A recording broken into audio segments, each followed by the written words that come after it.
अब्दुल वहाब पहाड़ में कैद 18 दिन जिंदा कैसे रहा? अल्लाह का मौजिजा।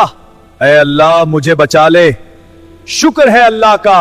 ये कहानी है एक मेहनती लड़के अब्दुल वहाब की।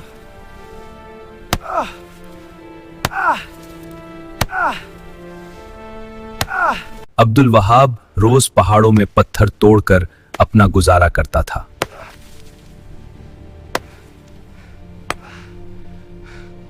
एक दिन अचानक पहाड़ जोर जोर से उलझा।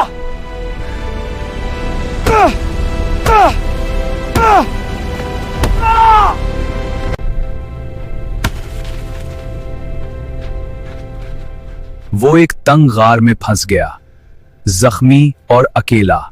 बने वो एक तंग गार में फंस गए, जबना से जमी है। कोई मेरी मदद करेगा? मुझे बाहर निकलने जल्दी। जब बारिश होती, अब्दुल वहाब अपने जोतों में पानी जमा करता था और वही पानी पीकर अपनी जान बचाता था। इधर अब्दुल वहाब के घर वालों तक यह खबर पहुंच गई कि वो चट्टान के नीचे आकर मर चुका है।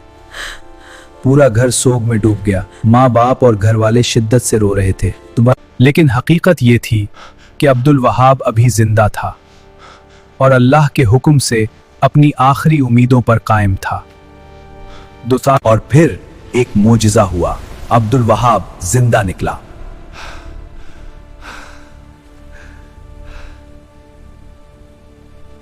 जब अब्दुल वहाब को गार से निकाला गया तो हर तरफ खुशी की लहर दौड़ गई। लोग उसके इर्द गिर्द जमा हो गए। कुछ लोग खुशी से नारे लगा रहे थे, कुछ झूम रहे थे। और जब अब्दुल वहाब के जिंदा होने की खबर उसके घर पहुंची तो सब हैरान रह गए। घर वाले फौरन दौड़ते हुए उसके पास पहुंचे। आंखों में आंसू और दिल में खुशी थी। अब्दुल वहाब ने आंखों में आंसू लिए अल्लाह का शुक्र अदा किया, क्योंकि ये इसके लिए नई जिंदगी थी। जल्द ही ये खबर हर तरफ फैल गई। मीडिया वाले आ गए और लोगों का हुजूम इकट्ठा हो गया।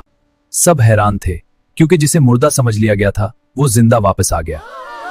ये किसी मौजज़े से कम नहीं था, ये अल्लाह की कुदरत और करम की एक जिंदा मिसाल थी। क्या 12 अप्रैल 2026 की ये एक सच्ची कहानी है, एक ऐसे लड़के की जिसके साथ ऐसा मौजज़ा हुआ जिस पर यकीन करना मुश्किल है।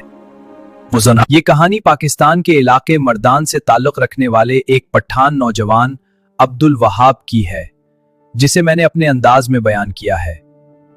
अगर इस कहानी को बयान करने में मुझसे कोई गलती हो गई हो या किसी बात में कमी रह गई हो तो मैं दिल से माजरत खा हूं।